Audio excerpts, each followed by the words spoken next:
One of my good buddies is coming over with his Porsche Cayman S. So today he's bringing in a replacement spoiler so that we could install it and retain that GT3 front look.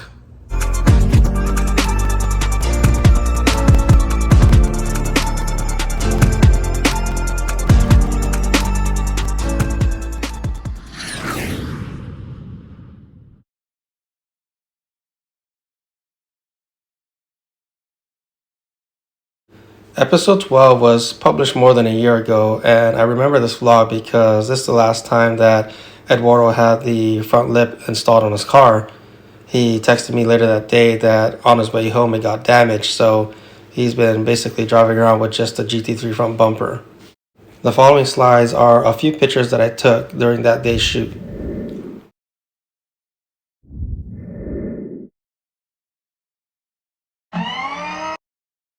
The front has been converted into a 997.1 GT3 front bumper, so it hangs a little bit low and the front spoiler was damaged. So today he's bringing in a replacement spoiler so that we could install it and retain that GT3 front look.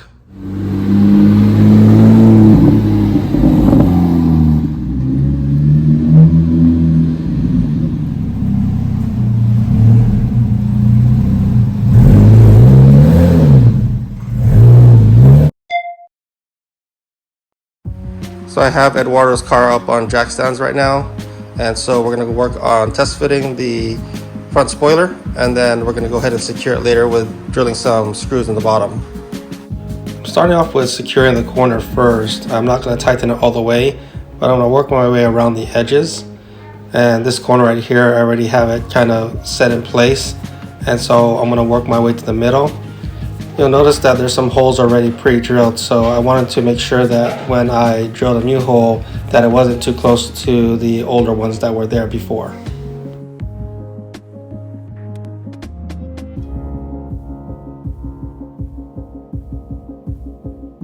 There are screws where these arrows are at to help secure the lip towards the front, and I added some shims so that it could balance out the lines. Here's a close-up shot to get a better understanding of what I'm talking about. So where the bumper meets the lip, you notice there's a gap that goes all the way across throughout the bumper, and adding the shim was giving that little distance so that when I tighten it, it doesn't pinch, because if it did pinch, this area would be a little bit wavy. So we're all set with installing the lip. I was able to fasten the lip all the way around with some self-tapping screws. I add some washers just to make sure it's secured properly. So fitment's really good.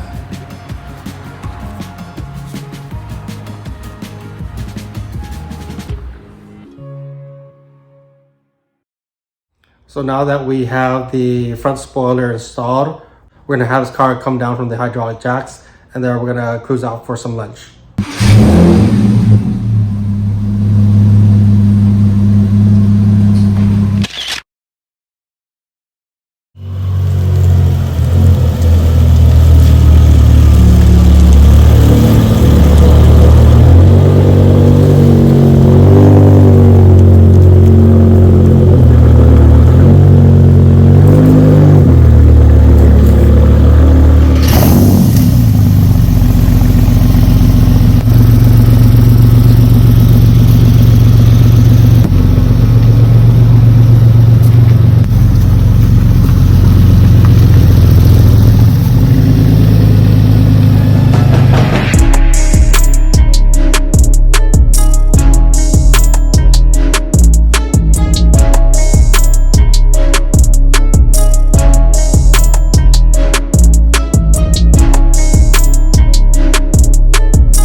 The off-topic discussion on this episode is gonna kind of circle back to one of my addictions, and that's the collection of cars that I have right behind me.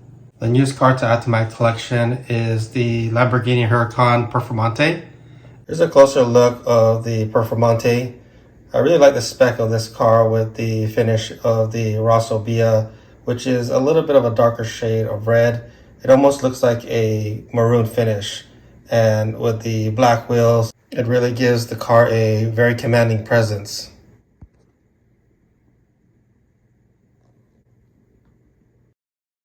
With the newest addition, I'm going to have to kind of rearrange my case here so that I can kind of organize my cars. I'm thinking of maybe having all my 124 scale Lamborghinis all in one row. Right now my setup is pretty simple. I have my smaller scale cars down here. This is mainly for what my daughter plays with. And then I have my JDM cars on the top here. And then my exotic cars here. And then this kind of leaves a little bit of room for rearranging. So I might put this level here for all my Lamborghinis. And then as I collect more things, I'll kind of arrange everything a little bit different. On the next episode, I do have one surprise, and it's for my 911. Let's go ahead and check it out in my garage for a sneak peek. I have a few changes that I want to do for my car, and what that means is I'm going to go ahead and remove the striping that I just put on several months ago. So what is it that I bought for my 911? I'll give you a hint. It's actually this big box right behind me. So it's going to be, so on the next episode, I'm going to go ahead and open it up and reveal the new item that I bought for my 911.